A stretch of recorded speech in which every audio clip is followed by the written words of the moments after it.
O tema de hoje é a teologia segundo o caráter e a justiça de Deus. A tese que vou apresentar não é minha, mas que aprendi meditando nas Escrituras, meditando na natureza, e é a que responde mais perguntas sobre a vida, sobre a morte, sobre Deus, do que a teologia convencional das igrejas. E que essa tese não muda o caráter e a justiça do Eterno. Muito pelo contrário, transforma sua obra, já bela e apregoada pela teologia tradicional, em uma obra muito mais completa e infinita. Texto base é João 16, a partir do verso 12. Tenho ainda muito que vos dizer, mas vós não podeis suportar agora. Quando vier, porém, o Espírito da verdade, ele vos guiará a toda a verdade. Porque não falará por si mesmo, mas dirá tudo o que tiver ouvido, e vos anunciará as coisas que hão de vir. Qual foi, ou quais foram, os ensinos novos que o cristianismo trouxe há mais de 2000 anos, que escandalizariam os discípulos a ponto deles não suportarem e vomitarem a ponto de, quem sabe, até renegar o próprio Messias? Será que o Espírito Santo esteve calado nesses 2000 anos? É evidente que não. Senão Jesus teria mentido aos discípulos. Então, se o Espírito Santo falou, por que não existem ensinos que chocariam os crentes no dia de hoje? Muito provavelmente os religiosos e teólogos rejeitaram o ensino do Espírito Santo, por acharem que tais ensinos eram ou são ensinos de demônios. Então a tese que venho trazer, não que ela seja 100% a verdade plena, porque eu também estou buscando, mas caso me apresentem outra tese mais completa do que esta, e que respondam mais perguntas, de acordo com o caráter e a justiça de Deus, estou apto a mudar, como sempre mudei em toda a minha vida. Então vamos lá. Muitos crentes gostam de estudar o Apocalipse, porque neste livro revela as coisas futuras, e os homens têm curiosidade em sondar o que lhes aguarda. Porém, existe um segredo. Se você não souber quem é, o que faz neste mundo, para onde você vai e como se deu a criação, não iremos entender a verdade dos fatos.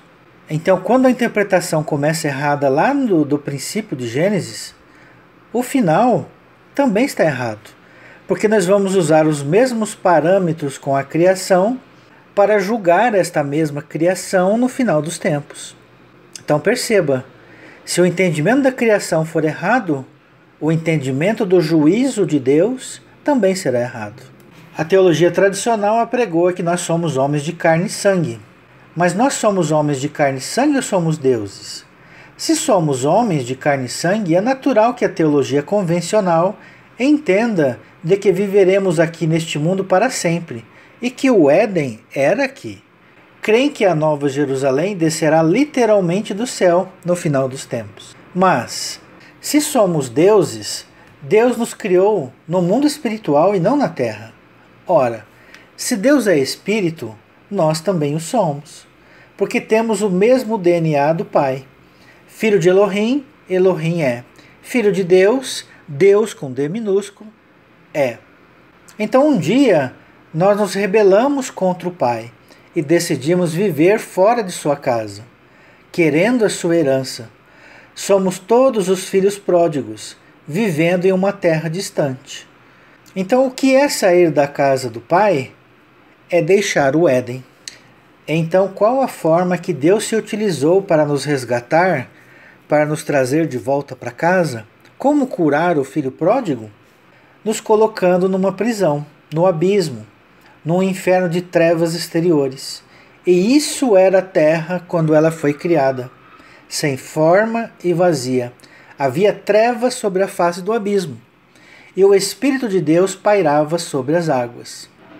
Colocou neste mundo os anjos caídos, ou seja, nós. Então esse abismo, que é narrado nas Escrituras, é a região dos mortos. Por isso é que ela estava sem forma e vazia. E o Espírito de Deus pairava sobre as águas. As águas são os povos, as nações existentes no mundo de trevas. E qual foi a primeira atitude para nos salvar do inferno? Colocar a luz no mundo. o Messias, Yeshua, Jesus. Haja luz e houve luz, disse Deus. Então Jesus toma conta de nós desde o princípio da terra. E ele não foi ao inferno pregar aos espíritos em prisão? Sim, é para nós que ele está pregando. E muitos dos que habitam neste mundo já ouviram a sua voz. As 8 pessoas descritas no livro de Pedro é um simbolismo do Antigo Testamento, assim como existem os 144.000 do Novo Testamento.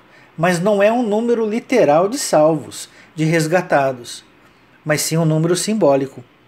Não herdamos o pecado de Adão, mas cada um é morto pelo seu próprio pecado. E o homem criado no 6º dia, ele será moldado no final do ciclo de 7.000 anos, mais precisamente no final do 6º milênio, quando o trigo e o joio estarão aptos, isto é, crescidos para serem colhidos. E quem for joio serão levados, ou seja, aniquilados deste mundo, a outros mundos que serão criados como a terra era no princípio, para recomeçar o projeto de salvação para com eles. Veja posteriormente sobre a lei da lepra, que falarei mais tarde, para entenderem melhor o que eu estou dizendo agora. Então a colheita no final dos 6.000 anos chegou ao patamar de não ter mais como moradas pessoas ímpias, pessoas más, e elas serão expurgadas daqui, e ficarão neste estado de lepra, de ciclo punitivo, até pagarem o último centavo. Daremos início agora apresentando no quadro a seguir como interpreta a teologia tradicional e como interpreta a nova teologia. Antes de mais nada, a nova teologia não é nova no sentido de recente. Ela sempre esteve ao alcance de quem medita de dia e de noite na palavra, de quem busca compreender as coisas espirituais, observando a natureza, o maior livro que Deus escreveu. Então podemos meditar sobre a vida, sobre a morte, sobre todos os assuntos na natureza. Basta ser um bom observador. Então essa nova teologia significa, como está embaixo, na última linha do quadro, a teologia que está de acordo com o caráter e a justiça de Deus. É onde eu irei explicar cada um dos 10 pontos que coloquei nesta figura. Então o primeiro ponto, a teologia tradicional diz que nós somos criados no ventre da mãe, da nossa mãe. Já a nova teologia diz que nós fomos criados antes da criação da terra, segundo Jó 38:21, Jó 1:21. A teologia tradicional diz que somos homens de carne e sangue. A nova teologia diz que nós somos espíritos, anjos, deuses, segundo Salmo 82, verso 6 e Jó capítulo 8, verso 9. A teologia tradicional diz que nós somos criados perfeitos, dotados de livre-arbítrio. A nova teologia diz que nós somos criados neutros, simples e ignorantes, nem bom e nem mal, mas todos dotados de livre-arbítrio. Gênesis 2:25. A teologia tradicional diz que nós temos uma única vida na carne. A nova teologia diz que nós temos várias existências no corpo de carne e sangue. Mateus 17, verso 12. A teologia tradicional diz que nós herdamos o pecado de Adão. A nova teologia diz que nós somos pecadores porque pecamos. Ezequiel capítulo 18, verso de 1 a 3. E Jeremias capítulo 31, do verso 29 ao 30. A teologia tradicional diz que a terra é o centro da criação de Deus. A nova teologia diz que a terra é apenas mais um dos mundos habitados. João capítulo 14, verso 2. A teologia tradicional diz que Deus é Deus de uma obra só. Já a nova teologia diz que Deus é um Deus de inúmeras obras de criação. Salmo 90, verso 2 e Salmo 93, verso 2. A teologia tradicional diz que Deus é um Deus de 7.000 anos, porque a terra tem 7.000 anos. A nova teologia diz que Deus é Deus de eternidade a eternidade. Salmo 90, verso 2 e Salmo 93, verso 2. A teologia tradicional interpreta que o castigo será de duas formas, duas correntes de pensamento. Uma pelo aniquilacionismo, ou seja, a morte eterna, serão colocadas no fogo e serão queimadas até morrerem. E a segunda tese crê no inferno eterno. Já a nova teologia diz que o castigo será até pagar o último centavo, ou seja, o arrependimento das criaturas. Mateus capítulo 5, de 22 a 26. A teologia tradicional diz que Deus é uma trindade, é um Deus em 3 pessoas, é um próprio mistério, como eles mesmos dizem.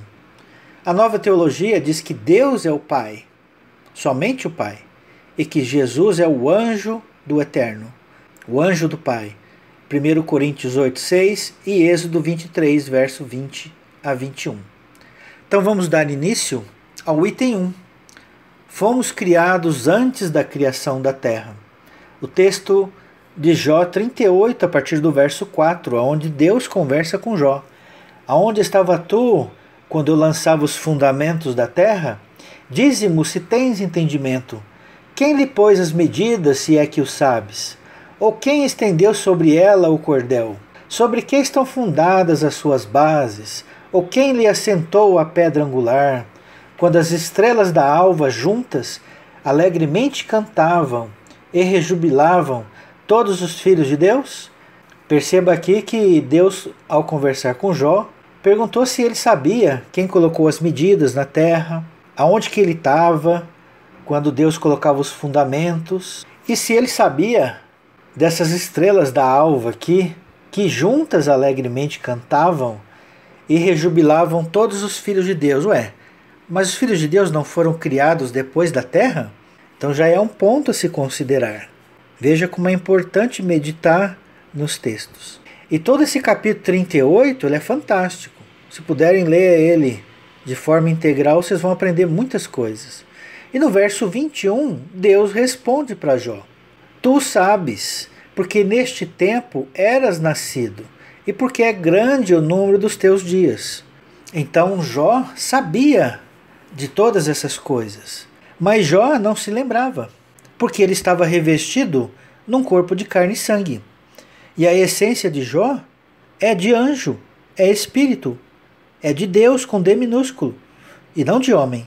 Quando nós estamos revestidos num corpo de carne e sangue, nós nos esquecemos temporariamente da nossa vida passada, porque o nosso cérebro não é capaz de reter a memória do espírito. Lembre-se de que quando perguntaram para João Batista se ele era Elias, ele disse que não era. Perguntaram se ele era profeta, ele disse que também não era. Ora, ele não era profeta? Claro que era. Ele não era o Elias? Claro que era. O próprio Jesus afirmou isso. Então, da mesma maneira, Deus estava relembrando a Jó que ele sabia, mas que ele não se lembrava. Temos também o texto de Jó capítulo 1, verso 1, e disse: Nu saí do ventre de minha mãe, e nu tornarei para lá. Segundo a tradução do Almeida, corrigida e fiel. O Senhor o deu e o Senhor o tomou. Bendito seja o nome do Senhor. Eu li a versão Almeida corrigida e fiel, porque ela retratou fielmente o que está no texto hebraico. Na figura em anexo aí você vê em vermelho a palavra chamar. A palavra chamar significa lá ou para lá. E outras traduções omitiram. E se você omitir essa expressão para lá, muda o sentido do texto. Dá a entender somente que ele saiu nu e nu ele vai quando morrer. Mas no texto, quando você coloca a expressão para lá, ela nos informa algo a mais. Ou seja, eu saí do ventre de minha mãe e nu eu volto para lá. Para onde? Para lá onde? Para o ventre da mãe? Não. Eu não fui criado no ventre da minha mãe. Mas eu volto para lá. De onde eu saí? Do mundo espiritual de onde eu saí. Daqui a pouco eu vou entrar em mais detalhes. Isaías 44, 7. Quem há como eu feito predições desde que estabeleci o mais antigo povo, que o declare e o exponha perante mim, que este anuncie as coisas futuras, as coisas que hão de vir? Em outras traduções aí, povo eterno.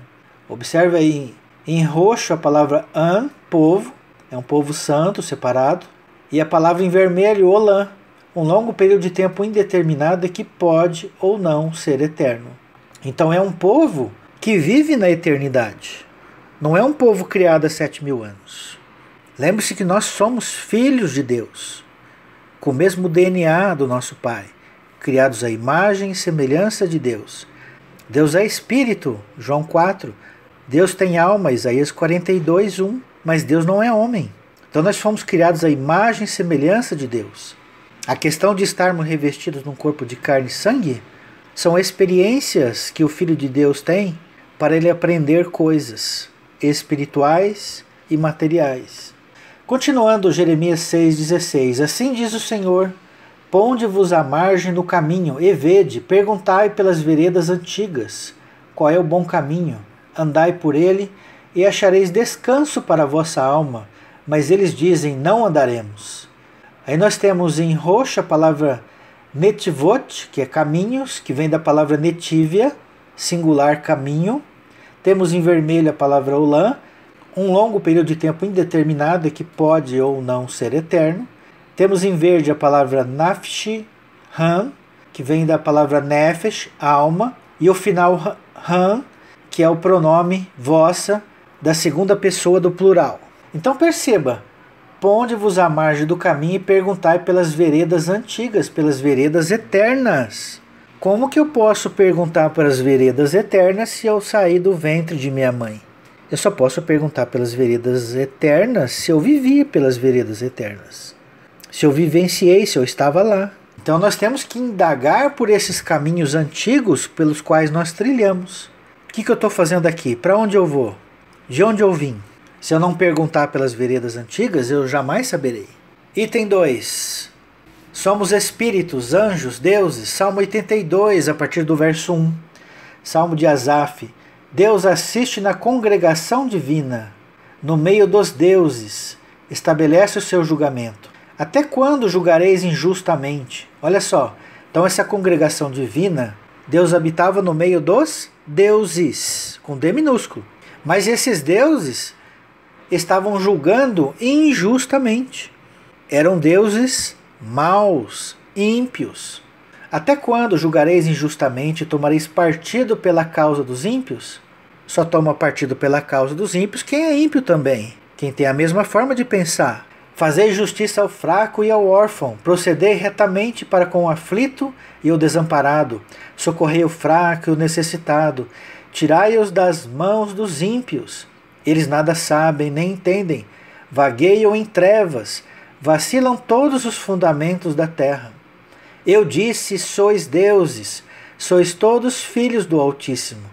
Todavia, como homens morrereis, e como qualquer dos príncipes haveis de sucumbir. Duas naturezas para o Filho de Deus, como Deus, Elohim, e como homem. O que diz o verso 7? Olha, vocês são deuses, sois todos filhos do Deus Altíssimo. Todavia, porém, entretanto, como homens, vocês vão morrer. O slide a seguir mostra o verso 6 do Salmo 82, mostrando as palavras em hebraico. Elohim em vermelho, a palavra Aten em azul claro, vós. Em roxo a palavra Binei, que significa meus filhos. Ben é a palavra filhos. E a terminação I, da palavra Binei, significa o pronome da primeira pessoa. Meu, meus, minha, minhas. E a palavra em marrom, Elion, significa Altíssimo. Para corroborar o que está o Salmo 82, versos 6 e 7, nós temos Jó capítulo 8, verso 9, que é o próximo slide. Porque nós somos de ontem, nada sabemos. Porquanto nossos dias sobre a terra são como a sombra. O mesmo princípio do Salmo 82. Nós somos de ontem, mas observe que a palavra temol em vermelho aí, hebraico, ela significa também antigamente. Então quando nós lemos porque nós somos de antigamente e nada sabemos, ou de ontem, desde que você entenda que o ontem é de antigamente, você entende o sentido correto do texto. Nós somos de antigamente e nada sabemos. Porquanto nossos dias sobre a terra são como a sombra. Esse porquanto tem o mesmo significado da palavra todavia do verso 7 do Salmo 82. Deuteronômio 10, 17, o próximo slide. Pois o Senhor vosso Deus é o Deus dos deuses, e o Senhor dos senhores, e o Deus grande, poderoso, temível, que não faz acepção de pessoas. Isso aqui é muito importante saber. Faz parte do caráter de Deus. Não fazer acepção de pessoas. Isso aqui vai ajudar muito na hora de fazer o juízo de Deus. Porque ele não faz acepção de pessoas. Ele tem que tratar com juízo de uma maneira justa, sem fazer acepção de pessoas. Nem aceita suborno. Então observa aí, a palavra em hebraico tem Elohim, os deuses, que também serve para Deus, e temos em azul escuro a palavra Elohai, referindo-se aqui no caso ao próprio Deus. Por isso é que o texto diz que ele é o Deus dos deuses, segundo até o Salmo 82, verso 1 até o verso 7. Item 3. Somos criados neutros, nem bom e nem mal, e dotados de livre-arbítrio. Se Deus nos criasse bons e perfeitos, seríamos robôs e jamais pecaríamos, porque perfeito não tem como pecar. Por outro lado, se Deus nos criasse maus, não teríamos culpa dos nossos pecados, porque Deus nos criou desta maneira. Porém, Deus nos criou neutros, simples e ignorantes, dotados de livre-arbítrio, para podermos escolher o caminho que vamos trilhar. Um Deus justo criaria os filhos dessa forma, neutros, nem bom e nem mal. Dariam a eles as mesmas oportunidades, dariam a eles as mesmas aptidões, ou seja, o livre-arbítrio, para que eles escolhessem, por amor, se quisessem ou não seguir o Eterno. E temos o slide de Gênesis 2:25. Ora, um e o outro, o homem e sua mulher, estavam nus e não se envergonhavam. Por que Adão e Eva foram criados neutros e não perfeitos? Exatamente por causa desse texto de Gênesis 2:25. Eles estavam nus e não se envergonhavam. A palavra nudez, em vermelho aí em hebraico, arumim, é plural da palavra arum. Arum, que significa sagaz, astuto, e também nudez. Observe agora o slide de Gênesis 3:1, você vai ver que é a mesma palavra. Mas a serpente, mais sagaz que todos os animais selváticos que o Senhor Deus tinha feito, disse à mulher: é assim que Deus disse: não comereis de toda a árvore do jardim? Observe aí em vermelho a palavra arum, referindo-se à serpente. E em roxo a palavra arumim, que é a que estava no verso anterior que eu acabei de ler. Então no jardim do Éden haviam duas árvores: a árvore da vida e a árvore do conhecimento do bem e do mal. Qual é o fruto que você come e fica inteligente? Qual é o fruto que você come pela boca que o faz se tornar Deus? Nenhum. Então a interpretação não é literal, é espiritual. É uma parábola. Promulgarei enigmas e parábolas desde os dias da eternidade. Salmo 78, verso 2. Referindo-se aos dias eternos, dias da antiguidade, os dias do Éden. A palavra aqui é Éden, no Salmo 78, verso 2. Cujo Éden ficava no Queden, e que os tradutores traduziram por Oriente. Mas não significa apenas Oriente. Significa tempos antigos, tempos primitivos, eternidade. Então por isso Adão e Eva pecaram, porque eles estavam vivenciando experiências na matéria e estavam adquirindo sabedoria e comeram da árvore errada. Quem que seria a árvore correta para eles comer? Da árvore da vida. Quem que é a árvore da vida? É Jesus, é Yeshua. E quem é a árvore do conhecimento do bem e do mal? É Satanás. Então os homens preferiram comer a árvore do conhecimento do bem e do mal, ao invés de comer da árvore da vida. Árvore na Escritura são pessoas. Bem-aventurado o homem que medita na Torá do Eterno, na lei do Senhor, de dia e de noite. Ele será comparado a uma árvore, cujas raízes estão próximos a um ribeiro de águas. Item 4. Várias existências na carne. Mateus capítulo 16, verso 13. Indo Jesus para os lados de Cesareia de Filipe, perguntou a seus discípulos: quem diz o povo ser o Filho do Homem? E eles responderam: uns dizem João Batista, outros Elias, e outros Jeremias ou algum dos profetas.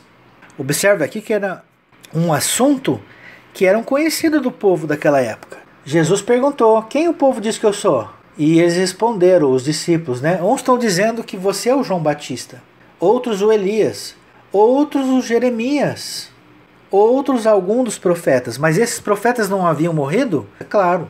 Mas vós, continuou ele, quem dizeis que eu sou? Ou seja, Jesus não rebateu o ensino. Se a encarnação dos anjos fosse uma mentira, Jesus teria rechaçado o ensino, porque ele não ensinaria a mentira aos discípulos. Mas ele apenas perguntou: e vós? Quem vocês dizem que eu sou? Eu sou algum dos profetas que encarnou? Respondendo no verso 16, Simão Pedro disse: tu és o Cristo, o Filho do Deus vivo, o representante do Eterno, o Filho de Deus. Marcos capítulo 8, verso 27, a mesma passagem, só que relatada por Marcos. Então Jesus e seus discípulos partiram para as aldeias de Cesareia de Filipe, e no caminho perguntou-lhes: quem dizem os homens que eu sou? E responderam: João Batista, outros Elias, mas outros algum dos profetas.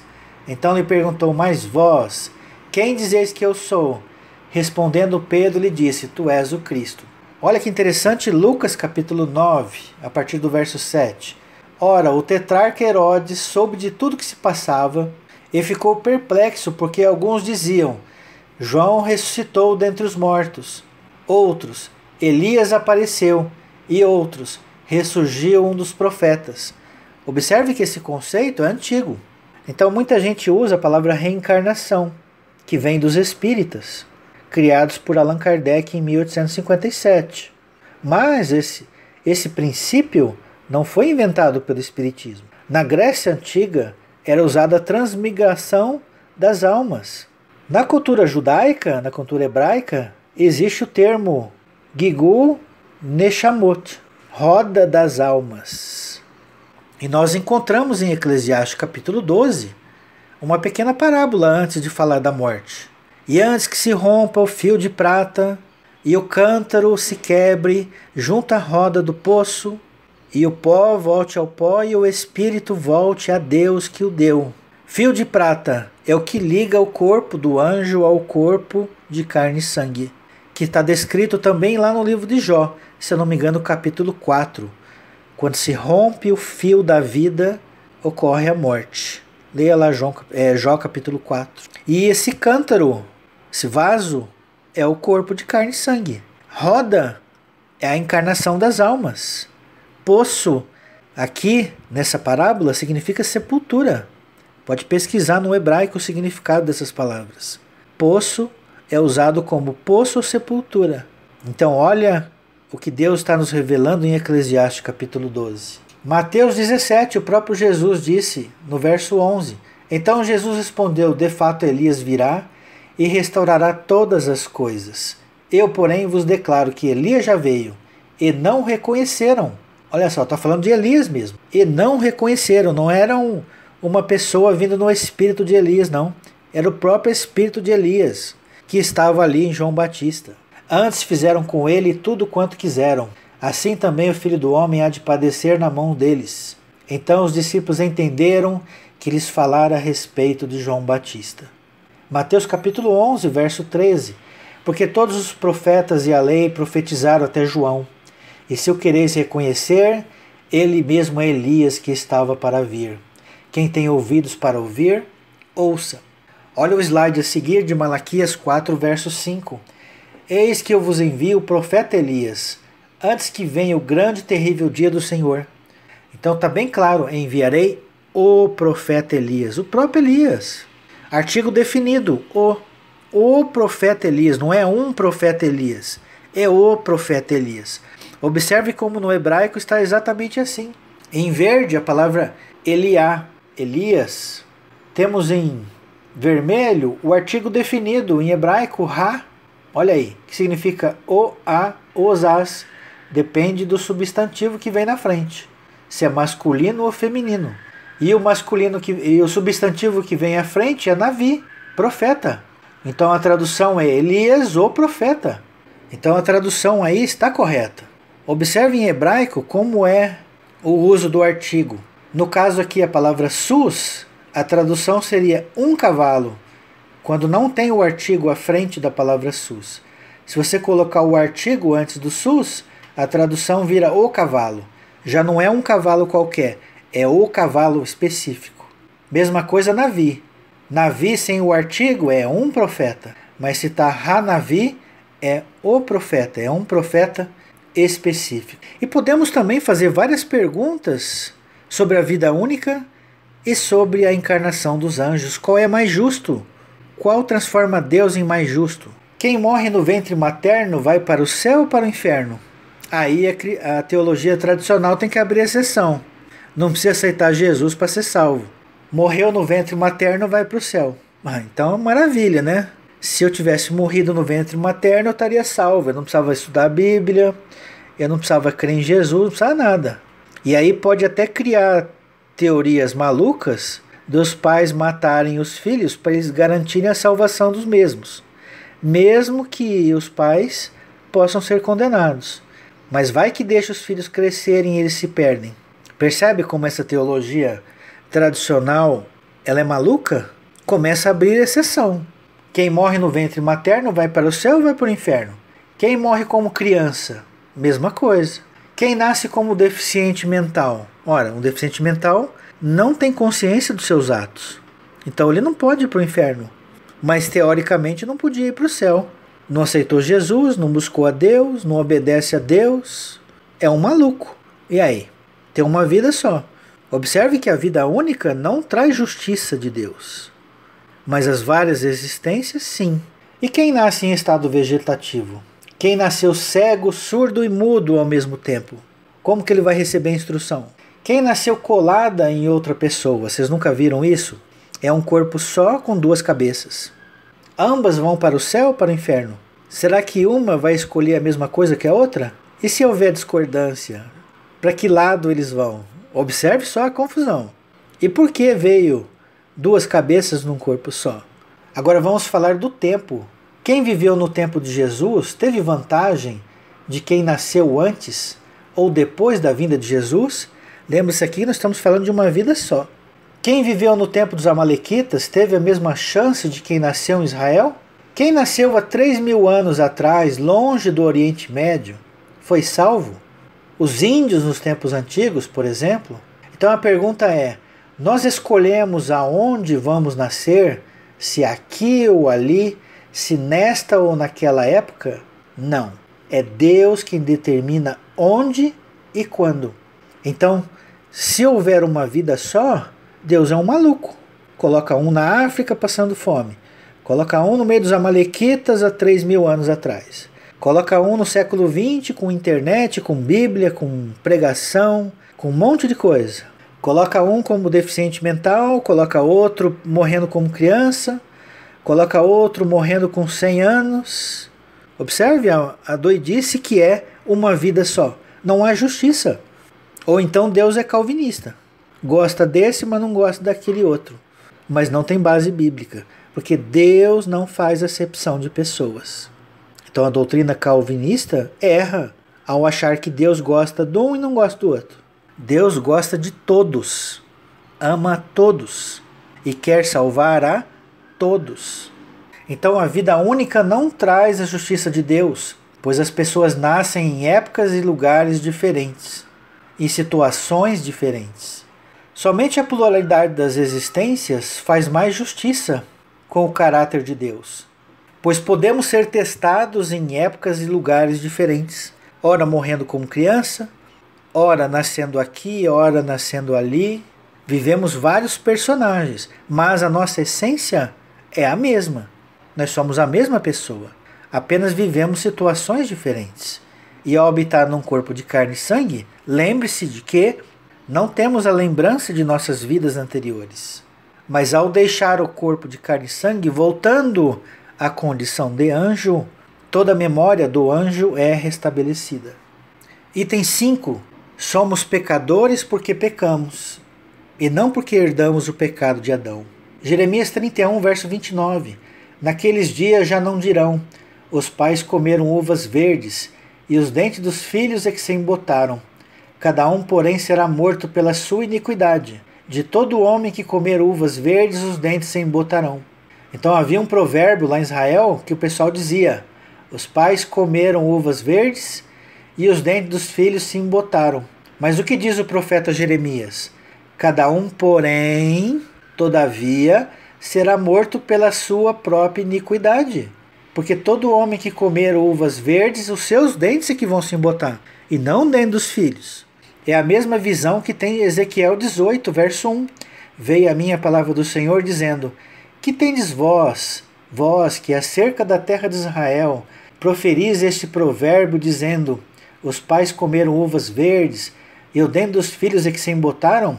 Tão certo como eu vivo, diz o Senhor Deus, jamais direi esse provérbio em Israel. Olha aí, mais do que claro, impossível. Eis que todas as almas são minhas, todos os filhos são de Deus, todos os deuses são filhos de Deus. Lembra lá do Salmo 82 que haviam deuses que estavam julgando mal a causa dos ímpios? Todas as almas são minhas, como a alma do Pai, também a alma do Filho é minha. A alma que pecar, essa morrerá. Leia todo o capítulo 18 de Ezequiel. A responsabilidade ela é pessoal, tanto de condenação quanto de salvação. Eu não herdo o pecado de Adão, assim como eu não herdo a salvação de Abraão. É simples assim, a cada um segundo as suas obras. Eu estou neste mundo porque eu fui pecador. Eu nasci pecador porque eu sou pecador. Gênesis 8, 21, o slide que eu quero apresentar. E o Senhor aspirou o suave cheiro e disse consigo mesmo: não tornarei a amaldiçoar a terra por causa do homem, porque é mau o desígnio íntimo do homem desde a sua mocidade. Não é ventre materno, desde a sua mocidade. Observe aí a palavra em hebraico, neuraim, é juventude, mocidade, meninice. Juventude qual? Do homem de carne e sangue? Não, é juventude do espírito, do anjo, da alma. Ele foi criado neutro, simples e ignorante. E ele pecou na sua mocidade, quando ele começou a adquirir conhecimento. Foi aí que ele decidiu escolher a árvore errada, lá no Jardim do Éden. Observe a foto aí a palavra neuraim. A tradução ela está, a palavra está em inglês, o significado está youth, early life. Youth significa juventude. Early life, vida pregressa. Vida pregressa. Que vida pregressa é essa? Então há muito segredo por trás das letras, mas você tem que saber de onde você veio e para onde você vai. Item 6. A terra é apenas mais um dos mundos habitados. João capítulo 14, verso 2. Na casa de meu pai há muitas moradas. Se assim não fora, eu vou teria dito, pois vou preparar-vos lugar. Então na casa de meu pai, onde Deus mora, há muitas moradas. Hebreus 11, 16. Mas agora aspiram a uma pátria superior, isto é, celestial. Por isso Deus não se envergonha deles, de ser chamado seu Deus, porquanto lhe preparou uma cidade. Então aqui nós vamos ter uma cidade, porém dentro de uma pátria. E uma pátria contém inúmeras cidades. Há muitas moradas da casa de meu pai. E vou lhes preparar um lugar, uma cidade, para você morar. Item 7. Deus deu inúmeras obras de criação. A foto em anexo mostra as eternidades, passada e futura. Então o ponto B é a criação da Terra, ou do universo, podemos pôr no mesmo ponto. O item C é a consumação do século. Então a escritura que nós temos em mão narra os eventos de B a C, ou seja, esse tempo 2. Mas existe o tempo 1 e o tempo 3, que a Bíblia não fala muito ou quase nada, mas nós devemos meditar sobre eles. Um fala da eternidade passada e outro da eternidade futura. Então o Salmo 90 diz: antes que os montes nascessem e se formassem, a terra e o mundo, de eternidade a eternidade, tu és Deus. Então Deus não é Deus de um mundo só. Deus é Deus de vários mundos. Deus não é Deus de 7.000 anos. Deus é Deus de toda a eternidade. Jesus disse que meu Pai trabalha até agora. E na consumação dos séculos ele vai deitar e roncar? Não. Depois da consumação dos séculos, Deus vai continuar criando. Vai continuar reinando. Assim como ele criou e reinou antes da fundação da terra. Lembra lá de Jó, que ele já era nascido antes da criação da terra? Então não é uma fábula, é um fato real, comprovado logicamente pelo caráter de Deus. Quem não entende que Deus criou vários mundos, Está transformando Deus em preguiçoso, que só fez a terra, que estava roncando, dormindo, antes, na eternidade passada, resolveu acordar do sono letárgico, criou a terra e voltou a dormir. Não é isso que Deus faz. Deus não é assim. Deus é Deus de eternidade a eternidade. Um Deus que reina, que governa, que cria, que trabalha. O Deus que a gente crê não é um Deus vagabundo, não é um Deus dorminhoco. Então cuidado com as nossas teologias. As nossas teologias podem estar mudando o caráter de Deus. Então observe o slide do Salmo 90, verso 2. As palavras em vermelho, Olã, 2 vezes. De Olã a Adolã. Entre 2 Olãs tem a preposição ad, que significa até. De eternidade até eternidade, ao pé da letra, seria a tradução. Salmo 93, verso 2, próximo slide. Desde a antiguidade está firme o teu trono, tu és desde a eternidade. Mesma coisa a palavra Olã em vermelho. E atá, que significa tu, segunda pessoa do singular masculino. Item 9. Castigo até pagar o último centavo, arrependimento. A teologia tradicional tem 2 hipóteses. A primeira, a alma dorme na sepultura até o dia da ressurreição. Segundo, a alma fica na eternidade aguardando o dia da ressurreição, onde terá um corpo e irá para o inferno eterno se fizer o mal. Mas fazendo o que na eternidade nesse meio tempo? Pois não fica dormindo. Então observe que a teologia tradicional tem esse impasse de denominações. Uma crê que fica dormindo na sepultura, e a outra diz que fica no mundo espiritual, mas sem corpo, aguardando a ressurreição. É meio estranho, né? Mas as perguntas são: Deus mata seus filhos? Deus não tenta tudo o que é possível? Então, nós temos o aniquilacionismo e temos o inferno eterno. Pense comigo se a teologia tradicional não transforma Deus em carrasco, em Deus mau. Deus ressuscita os maus, os ímpios, só para ter o gostinho de matar de novo, no caso do aniquilacionismo? A troco de quê? Vai ressuscitar quem já está morto, dormindo na sepultura. Deixa ele lá. Agora não, eu vou acordar eles só para ressuscitar e castigá-los. Então esse é um Deus bom ou um Deus mau? Criado segundo a imagem e semelhança dos homens. É um Deus mau, interpretado dessa forma. Eu vou acordá-los só para ter o gostinho de matar de novo. E o inferno eterno não fica por trás, não fica longe dessa linha de raciocínio. Deus vai ressuscitar os ímpios só para ter o gostinho de jogar na prisão o inferno eterno? No inferno Deus não está? Claro que está. Ele vai estar assistindo. Se eu subo aos céus, lá está. Se desço ao mais profundo abismo, lá está também. Olha o slide do Salmo 139, verso 8. Então a palavra Sheol aí, em vermelho. Região dos mortos, abismo, inferno, sepultura. Se subo aos céus, lá está. Se faço a minha cama no mais profundo abismo, lá estás também. Então que Deus é esse que fica sentado no sofá, vendo os ímpios sofrerem eternamente? Que maravilha, hein? É o mesmo Deus que Jesus ensinou? Será? Observe que a teologia tradicional transforma Deus em quê? Em carrasco. Um Deus déspota. Qualquer Deus faria isso. Não concordou comigo? Ou eu aniquilo, mato para sempre, ou eu jogo numa prisão eterna. Não muda nada. Agora eu quero ver se é um Deus de verdade, um Deus sábio, um Deus inteligente, um Deus poderoso, que sabe fazer dobrar todo o joelho, sem interferir no livre-arbítrio. Aí ele vai ser sábio. Aí ele vai ser capaz, poderoso. Este é o Deus que eu creio. Não é o Deus apregoado pela teologia tradicional, que entende aniquilacionismo ou inferno eterno.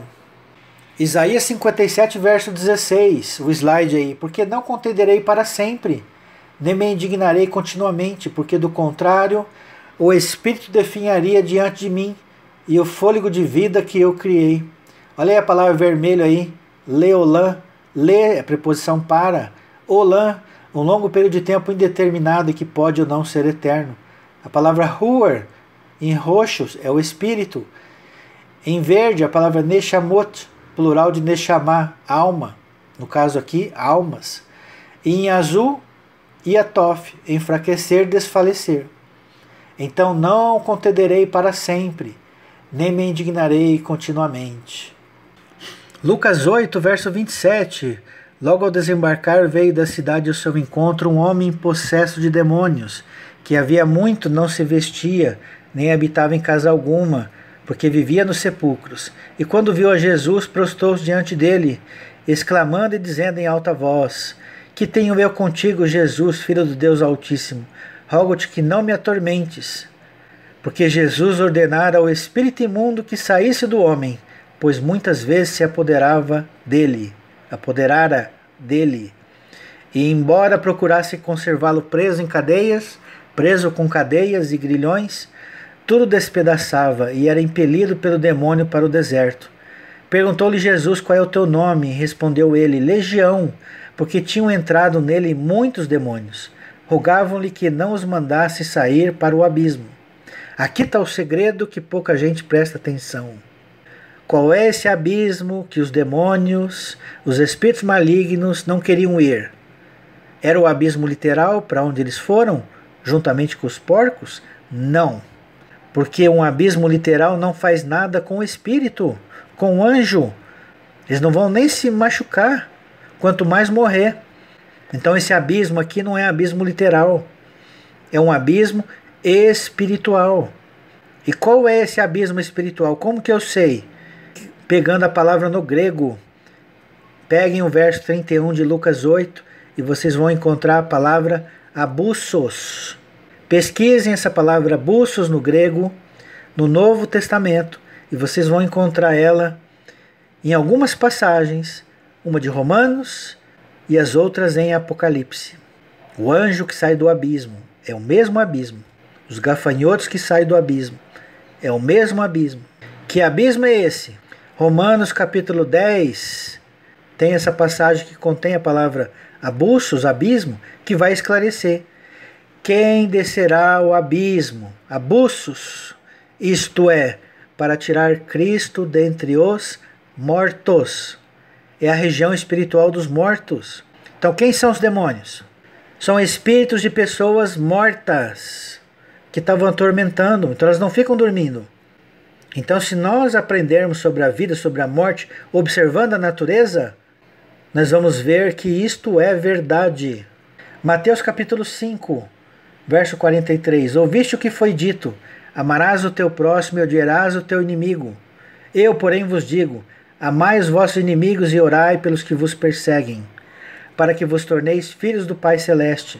Porque ele faz nascer o seu sol sobre maus e bons, e vir chuva sobre justos e injustos. Olha aqui, Deus faz nascer o sol e vira chuva sobre bons e maus, sobre justos e injustos. Deus não faz acepção de pessoas. Porque se amardes os que vos amam, que recompensa vocês têm? Não faz os publicanos também o mesmo? E se saudardes somente os vossos irmãos, que fazeis de especial? Que fazeis de mais? Não fazem os gentios também o mesmo?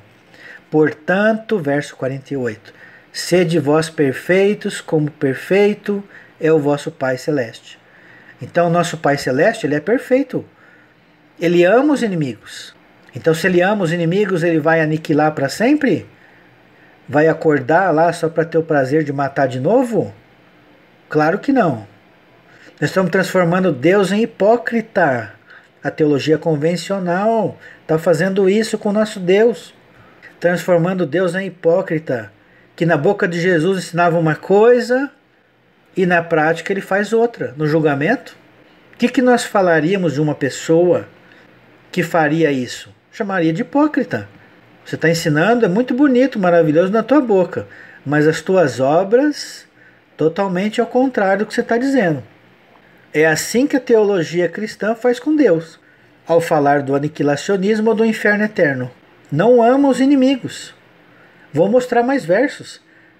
Mateus capítulo 5, verso 22.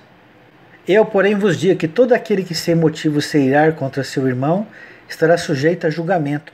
E quem proferir um insulto a seu irmão estará sujeito a julgamento do tribunal. E quem lhe chamar tolo estará sujeito ao inferno de fogo. No original grego aqui a palavra é geena. Aonde que é o geena? Se, pois, ao trazeres ao altar a tua oferta, ali te lembrares de que teu irmão tem alguma coisa contra ti, deixa perante o altar a tua oferta. Vai primeiro reconciliar-te com o teu irmão, e então, voltando, faz a tua oferta. Entre em acordo sem demora com o teu adversário, enquanto estás a caminho com ele, para que o adversário não te entregue ao juiz, juiz ao oficial de justiça, presta atenção nessa frase, e seja recolhido à prisão. Verso 26.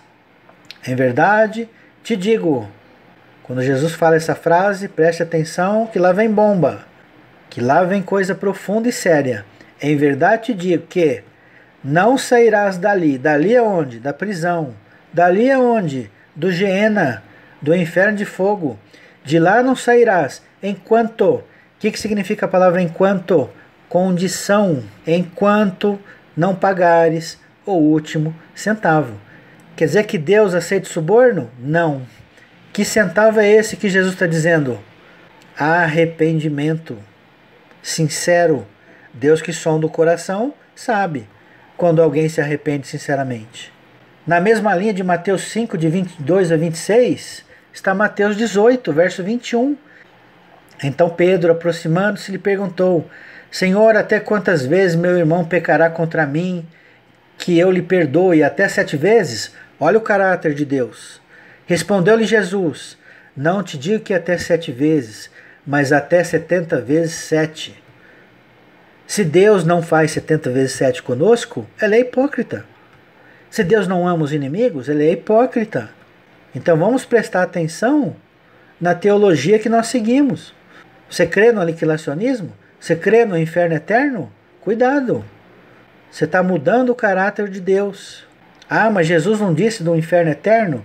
Disse. Mas temos que entender o significado da palavra eterno.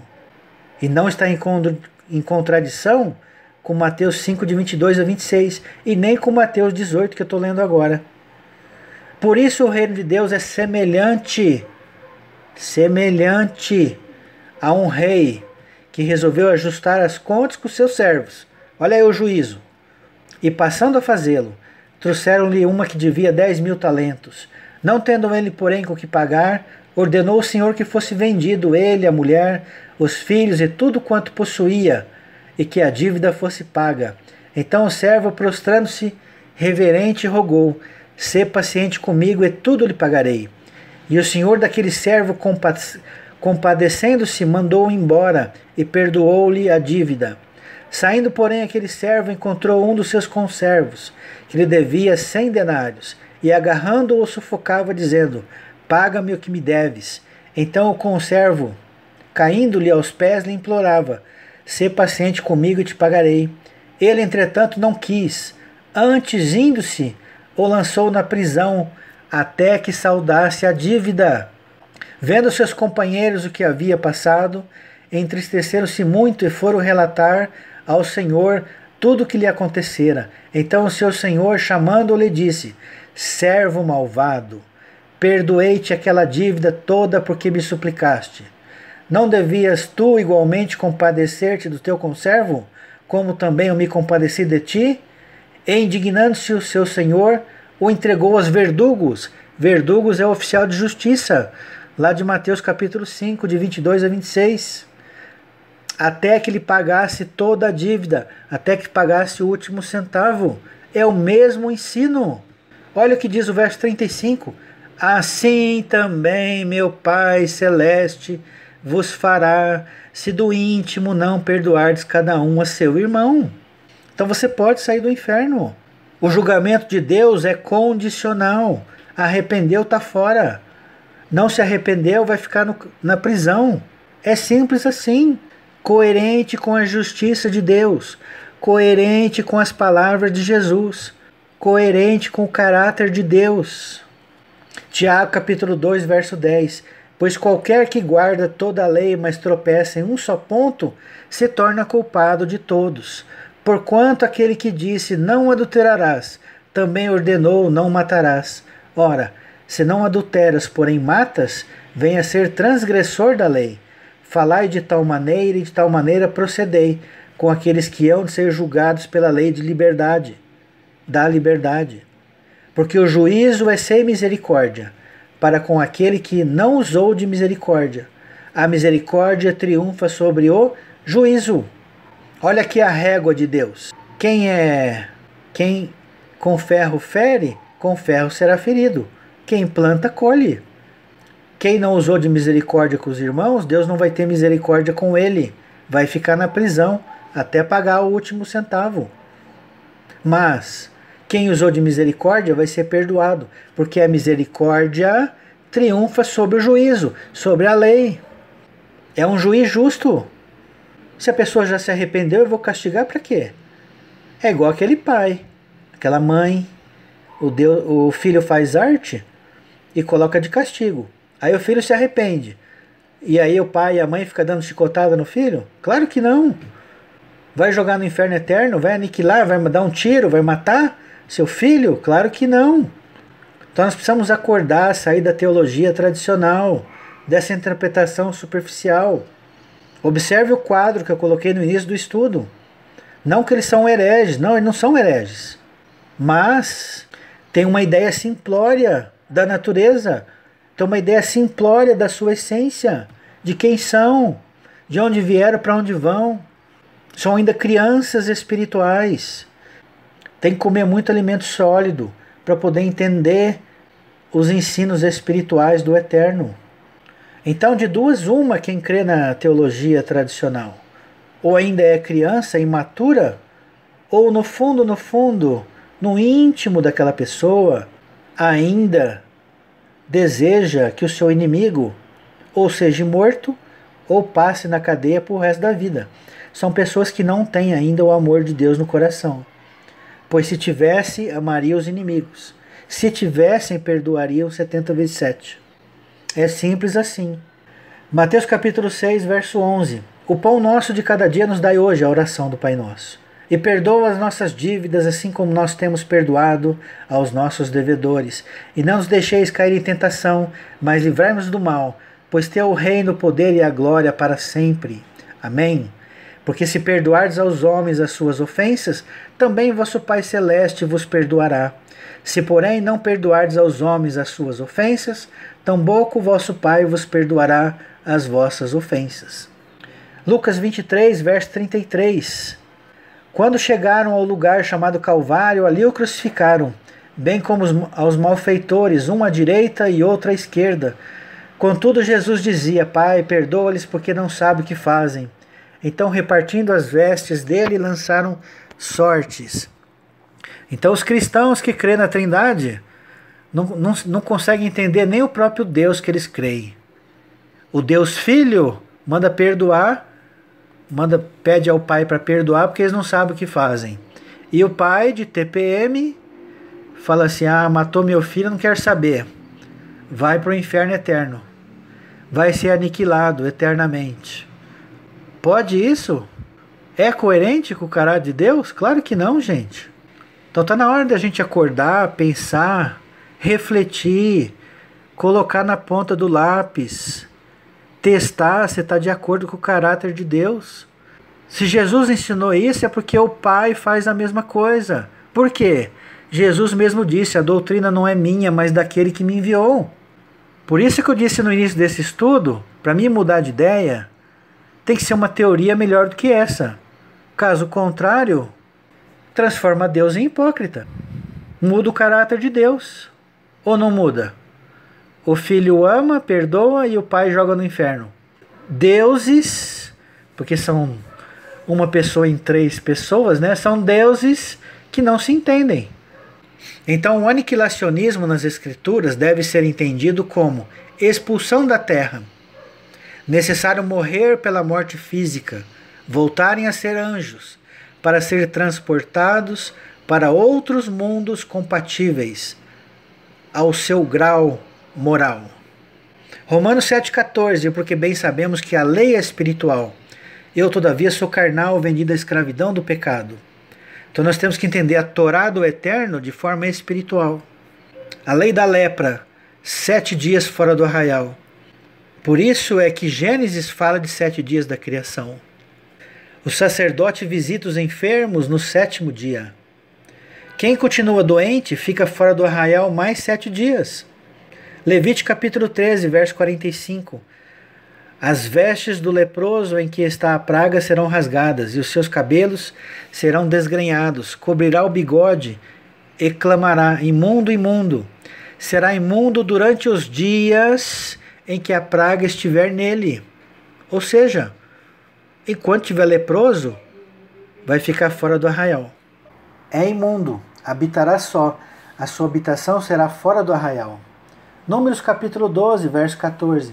Respondeu o Senhor a Moisés: se seu pai lhe cuspira no rosto, não será envergonhada por 7 dias?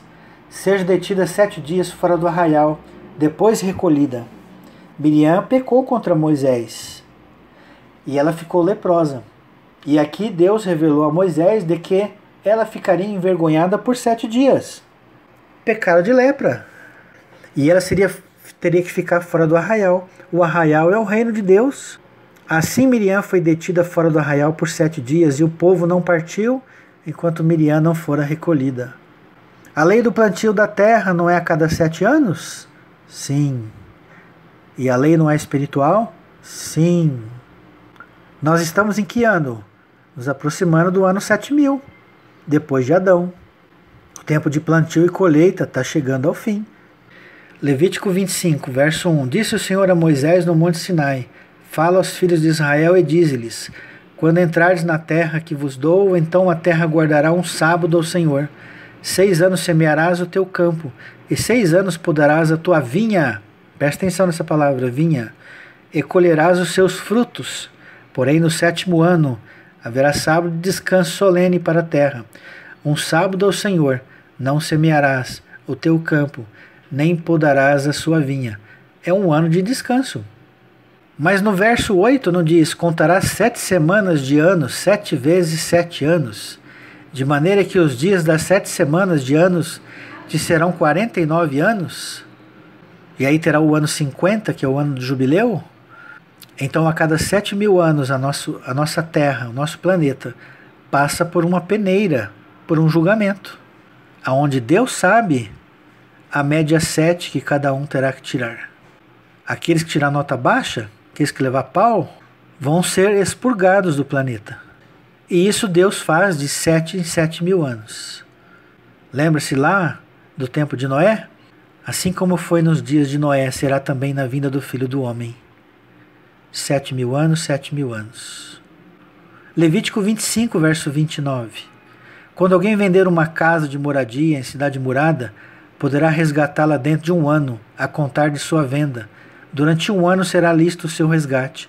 Se passando-lhe 1 ano não for resgatada, então a casa em que estiver na cidade que tem muro ficará em perpetuidade ao que a comprou, pelas suas gerações, não sairá do poder dele no jubileu. Então quem mora numa cidade que tem muro, morará nela para sempre. Não é isso que diz Apocalipse 21, verso 16? A cidade é quadrangular, de comprimento e largura iguais. Mediu a cidade com a vara até 12.000 estádios. O seu comprimento, largura e altura são iguais. Mediu também a muralha, os muros, 144 côvados, medida de homem, isto é, de anjo. Medida de homem e de anjo, mesmo significado. Gênesis capítulo 9, verso 20 diz: sendo Noé lavrador, lembra-se quando ele saiu da arca, passou a plantar uma vinha. A vinha, que deve ser plantada a cada 6 anos, até o descanso da terra. E nós somos os trabalhadores da última hora, fim do 6º milênio, do 6º ano. Eclesiastes capítulo 1, verso 8. Todas as coisas são canseiras tais, que ninguém as pode exprimir. Os olhos não se fartam de ver, nem se enchem os ouvidos de ouvir. O que foi, o que há de ser, o que se fez, e se tornará a fazer, nada há, pois, novo debaixo do sol. Há alguma coisa de que possa dizer, vê, isto é novo? Não, já foi nos séculos que foram antes de nós. Lembra da lepra? Lembra do ciclo da terra? É um ciclo, é um looping. Não há nada novo debaixo do sol. O slide do verso 10 do capítulo 1 de Eclesiastes, olha aí.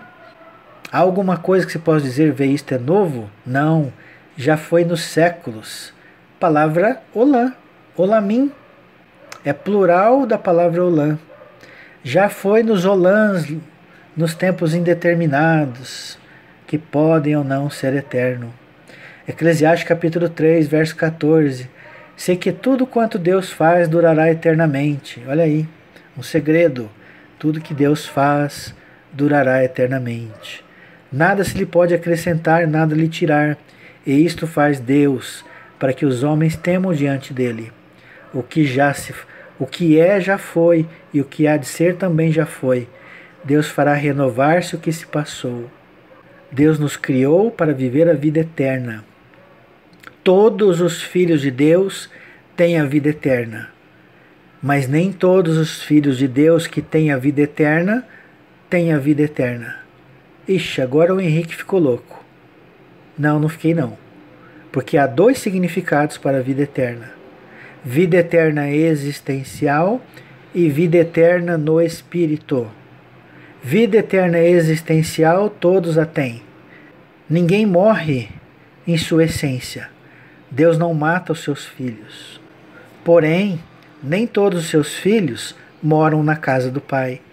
Nem todos os seus filhos têm a vida eterna no Espírito, paz, alegria e comunhão no Espírito Santo. Os filhos pródigos moram em países distantes, mas são filhos do Pai. O pai vai lá no monte olhar se o filho está voltando. Lembra lá? Não joga no inferno eterno, não. Fica esperando ele pagar o último centavo. Espera ele voltar arrependido, com o rabinho entre as pernas. É assim que Deus aguarda os seus filhos. Item 10. Deus é o Pai. Jesus é o anjo de Adonai. Jesus é o Messias, o representante do Eterno, perante os homens na terra, a sombra de Deus. Ele concebeu toda a autoridade nos céus e na terra, e vai devolver essa autoridade quando tudo estiver terminado. 1 Coríntios 15, 24. Então virá o fim, quando ele entregar o reino. A quem que ele vai entregar? Ao Deus e Pai. Ué, mas Jesus não é Deus? Não, nunca foi. Mas não tem textos que ele parece ser Deus, que ele diz ser Deus? Jesus é o representante do Eterno. Ele recebeu autoridade nos céus e na terra para representar o Eterno. Mas Deus, de fato, é o Pai. Então virá o fim, quando ele entregar o reino ao Deus e Pai, quando houver destruído todo o principado, bem como toda potestade e poder.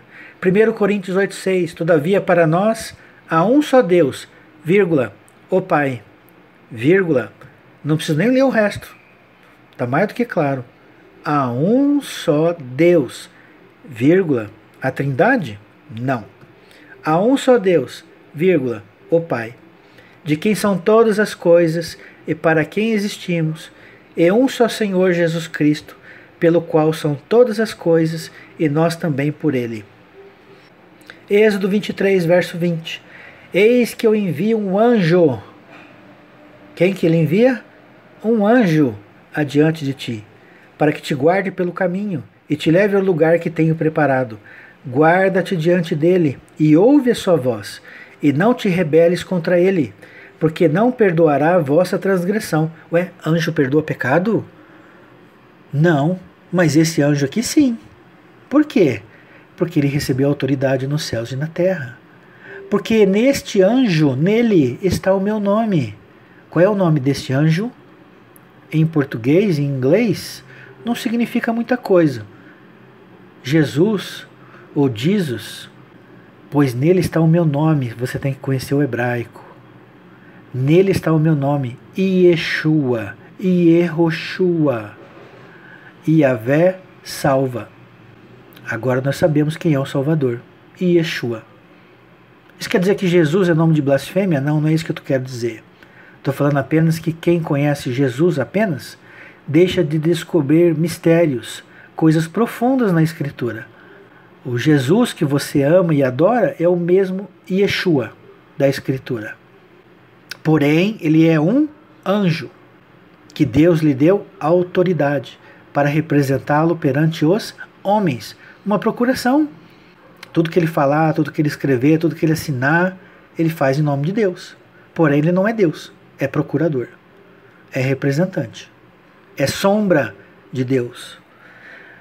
João capítulo 10, verso 32, tendo de Jesus, verso 32, João capítulo 10, verso 32, disse-lhe Jesus, tenho-vos mostrado muitas obras boas da parte do Pai, por qual delas me apedrejais? Respondeu-lhe os judeus, não é por obra boa que te apedrejamos, e sim por causa da blasfêmia, pois sendo tu homem, te faze Deus a ti mesmo. Os fariseus o acusavam de Jesus de falar que ele era Deus. Mas olha o que Jesus responde no verso 34.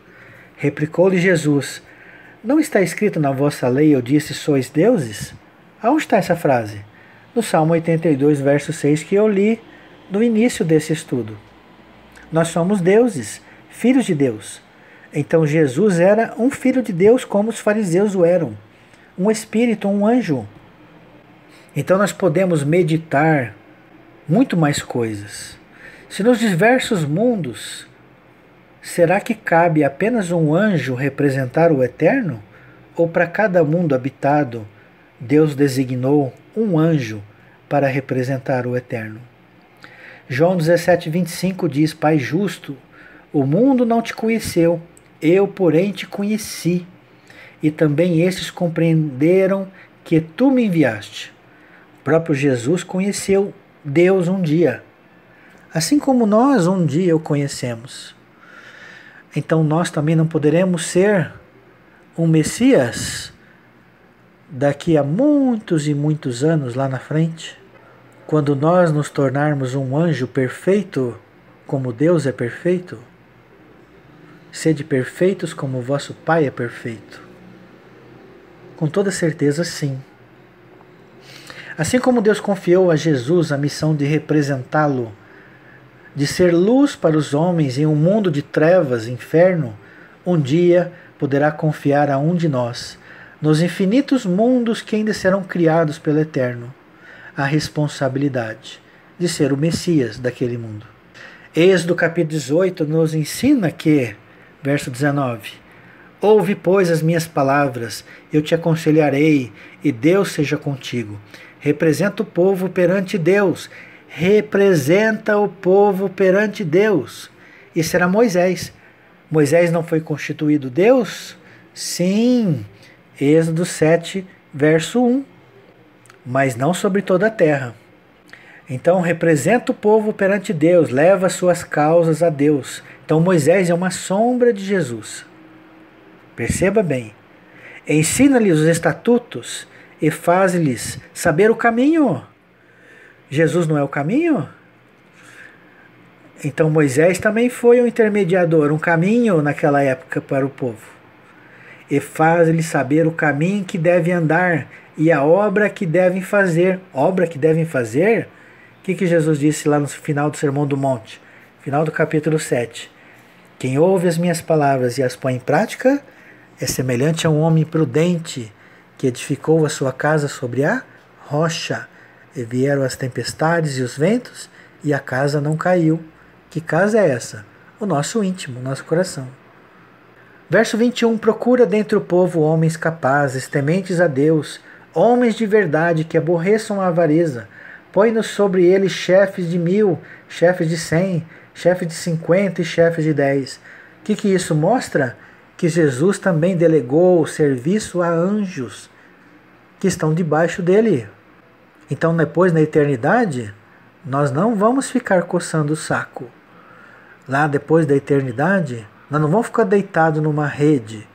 Nós não vamos ficar tocando harpa para o resto da eternidade. Não. Nós vamos estar trabalhando nos diversos mundos criados pelo Eterno. Seja como anjo auxiliar, ou seja como Messias. Deuteronômio 18, verso 15, para encerrar. O Senhor teu Deus te suscitará um profeta no meio de ti, de teus irmãos. semelhante a mim, e a ele ouvirás. Quem tem ouvidos, ouça tudo que foi dito neste estudo.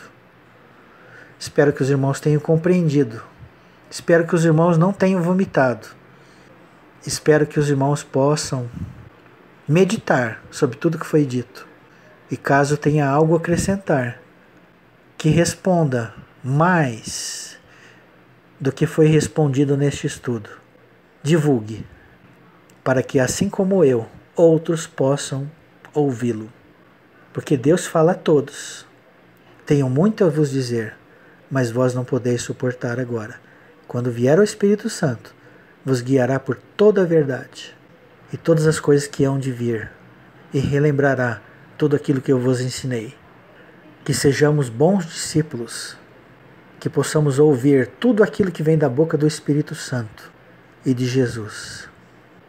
E que mesmo que possa escandalizar os nossos ouvidos, mesmo que possam nos chamar de loucos, de hereges, mas no fundo, nós sabemos que faz parte da justiça de Deus, que faz parte do caráter de Deus, porque Deus é um Deus que ama os inimigos, Deus é um Deus que perdoa 70 vezes 7, que Deus é um Deus que não aniquila seus filhos, que Deus é um Deus que não coloca seus filhos no inferno eterno, mas deixa-os lá até que se arrependam e paguem o último centavo, até que se arrependam e voltem para casa como um filho pródigo. Este é o Deus maravilhoso que eu creio. Um abraço a todos e shalom, shalom.